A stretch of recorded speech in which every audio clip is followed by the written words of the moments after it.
Ahmad Shah, DO elementary secondary higher secondary घुटकी।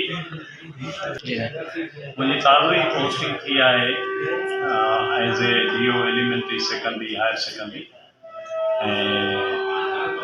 ख़ुसूसन पैगाम ही public teacher बिरादरी के ॾियूं था।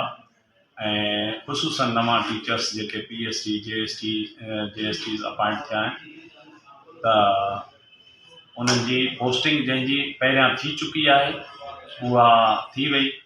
बाक़ी अॼु खां अॻिते इंशाअल्लाह जीअं साईं सरदार शाह साईं असांजो अकबर लगारी साहब सेक्रेटरी एजुकेशन उन्हनि जी काविशुनि सां ही सिंध में अपॉइंटमेंट प्योरली मेरिट बेसिस ते थियण वञे पई।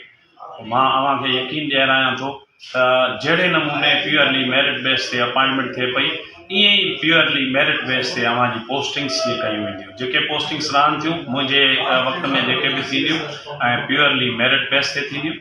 इन खां अलावा मां ॿियो पैगाम इहो ॾियणु चाहियां थो त हिते DO ऑफिस में करप्शन फ्री मामिलो थींदो ऐं कंहिं बि कम ते वो GP फंड जो मैटर्स हुजनि, रिटायरमेंट्स जा मैटर्स हुजनि ऐं को बि मैटर आहे उन ते मां क्लैरिकल पंहिंजे स्टाफ सां मीटिंग करे चुको आहियां जंहिंमें उन्हनि खे चई चुको आहियां त हिते कंहिं बि क़िस्म जी करप्शन कोन थींदी।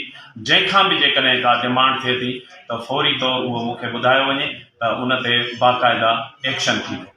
इन खां अलावा जेके क्लोज़ स्कूल आहिनि असां वटि मूंखे ख़बर पई आहे त हिते कुझु क्लोज़ स्कूल आहिनि। हक़ीक़त में ॿुधी हैरानगी थी त सेकेंडरी साइड में बि क्लोज़ स्कूल आहिनि। उन क्लोज़ स्कूलनि में बि असां पोस्टिंग्स करे ऐं फौरी तौर ते उन क्लोज़ स्कूलनि खे खोलींदासूं। जेके बि एब्सकांडर टीचर आहिनि या गैर हाज़ुर टीचर रहंदा उन्हनि खे काई माफ़ी न ॾिनी वेंदी, उन्हनि ते सख़्तु एक्शन खयों वेंदो।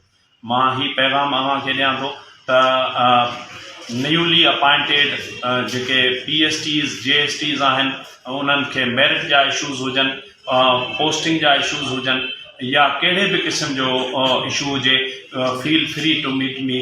इंशाअल्लाह तव्हांजो मसइलो फौरी तौर ते हल कयो।